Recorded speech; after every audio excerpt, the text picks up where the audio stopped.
Hey, how's it going, guys? This is Sarah Flash back again with another installment of Gamequest.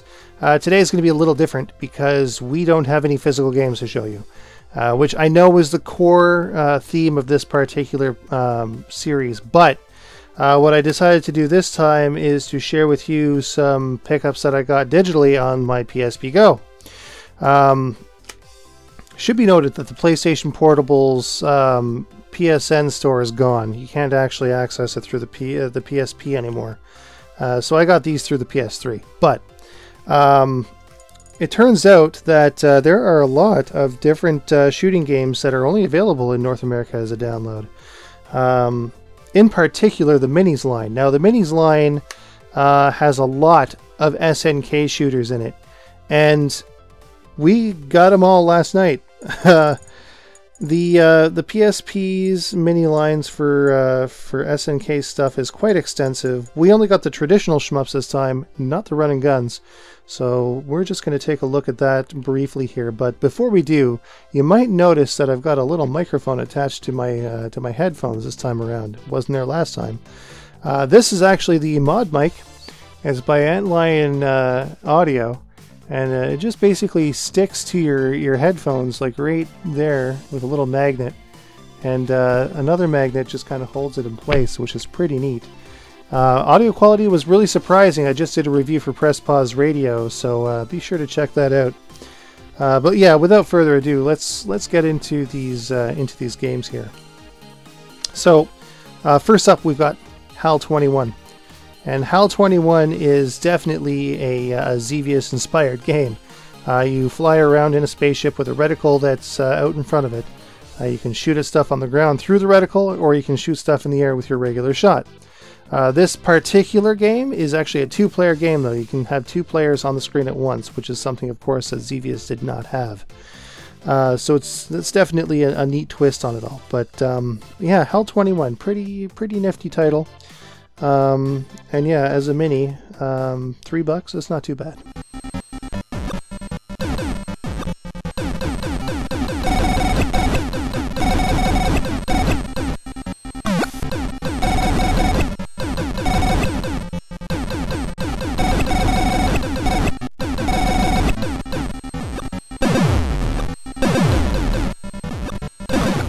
Next up, we have Alpha Mission, which in Japan was known as ASO, or Armored Scrum Object, which is a bizarre title.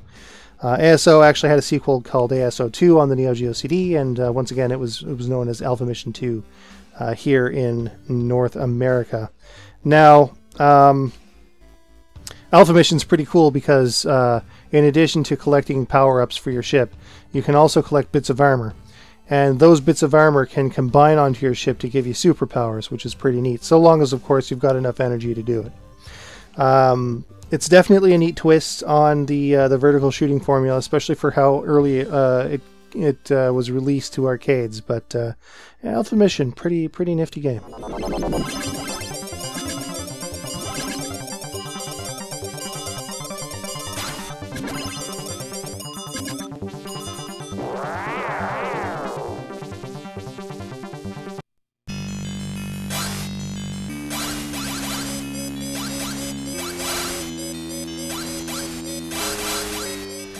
Next up, we've got The Next Space, which again on the PSP is a mini from SNK. Play more. And The Next Space sort of takes what ASO did, but sort of ramps it up to a super extreme. You have little weapon pods that you can shoot, and each of them will go from letter A to letter I, depending on how many times you shoot them. And each of those letters has a super attack that will allow you to decimate your opposition much easier than using your standard shot. Once again, this particular game is a two-player simultaneous game, which is always neat to see. So especially like in terms of the PS3, it'll be neat to see how it plays with two players. And hopefully we'll see a review for that soon.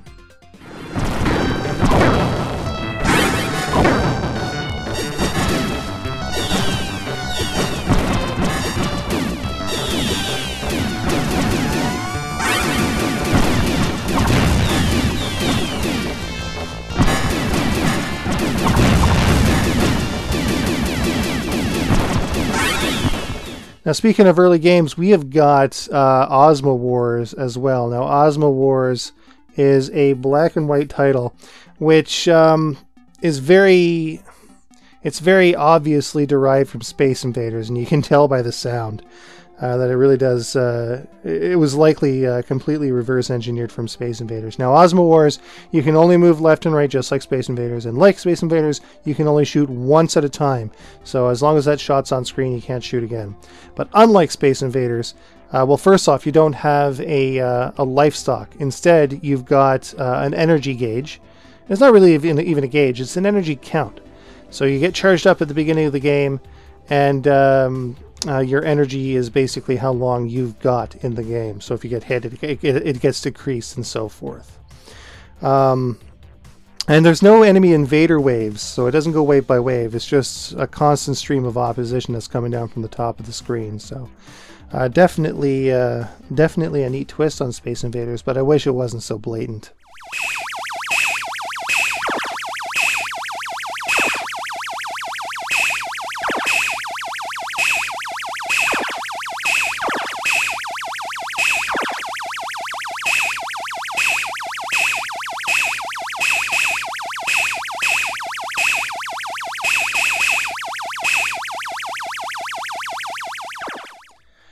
Now, another really early game that SNK had produced, and one of the very first scrolling games actually, was Vanguard.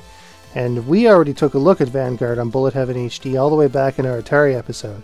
The Atari episode was comprised of 10 different games, and one of them happened to be the Atari version of Vanguard, which we felt wasn't especially great. You could only shoot in the direction that you were moving, for one. And the graphics and sound they left a lot to be desired, but you know, to have a scrolling shooter on the Atari 2600, that in itself was pretty nifty. With that said, the arcade version, which is what this mini actually is much better. And while you can tell it was a really early game, it did have some really forward-thinking ideas, like being able to shoot in directions independent of your movement, which was always nice. Be careful. Let's attack.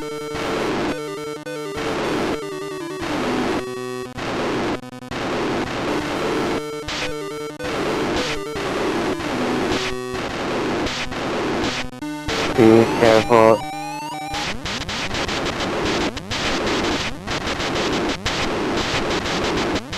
Now, speaking of Vanguard, we also got Vanguard II. And Vanguard II, unlike its predecessor, is top-down rather than side-scrolling. And you do have a ground-based shot and an air-based shot, a lot like Xevious did. But it's free-moving, it's omnidirectional. You can move any direction you want on the screen. The problem is that you can only shoot in the direction that you're firing, so it's kind of a step back in that respect. And enemy collision is way more frequent than I'd like to admit. But it's definitely nifty. You have to overcome certain objectives within the stage in order to progress to the boss, and then once the boss is defeated, you go on to the next stage. But yeah, Vanguard 2, it definitely has its merits, but not 100% sure on how good it actually is.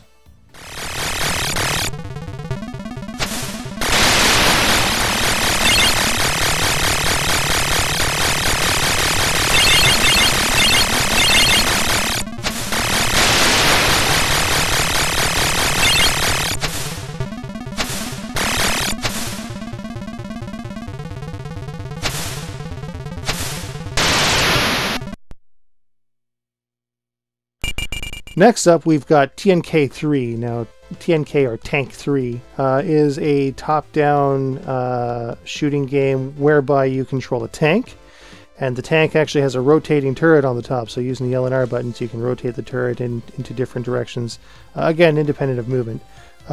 As you move around, your tank actually has a machine gun, so you can fire in the direction that you are sort of moving around in.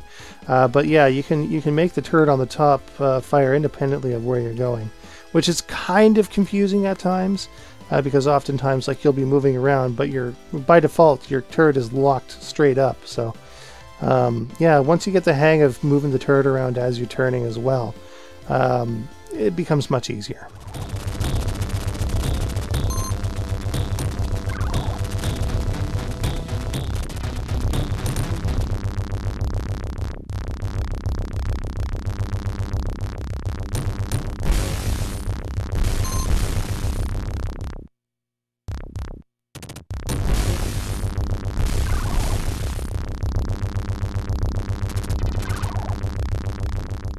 Now another game like T.N.K. 3 that we have on here, and we've had this one for quite a while, is Bermuda Triangle.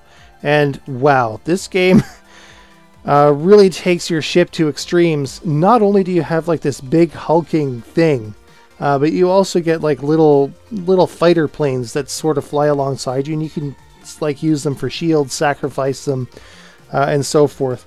This game also has rotating turrets as well, and once again, it's a two-player game, simultaneous game, which is really neat. And as you collect power-ups too, like there's energy that you pick up, and a gauge will build up on the side of your screen. The more you get, your ship will actually change shape and ability. It's really something else, but maybe a little confusing. It'll be neat to see how this fares in a proper review.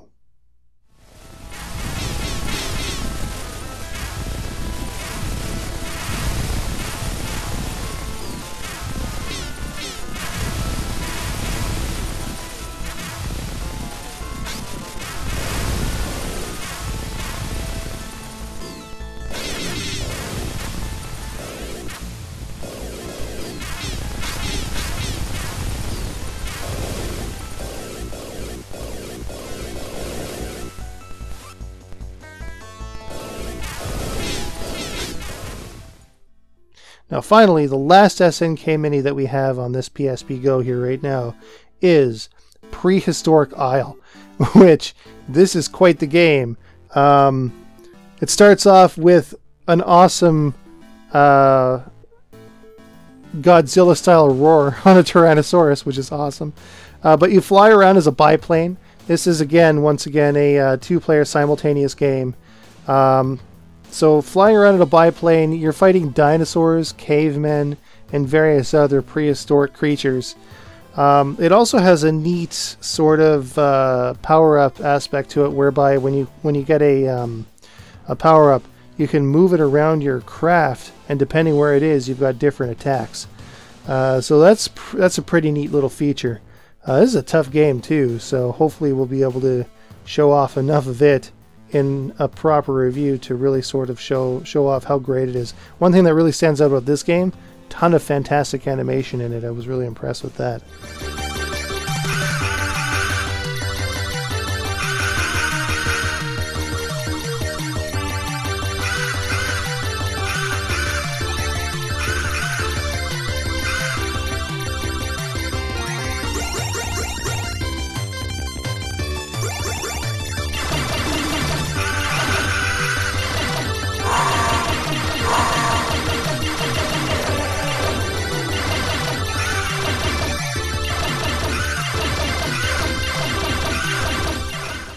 That just about does it here for this particular episode. I know it wasn't quite what we did last time, but digital downloads for the PSP are definitely a big component of the shooting library, and it'll have to be done if I want to be 100% complete.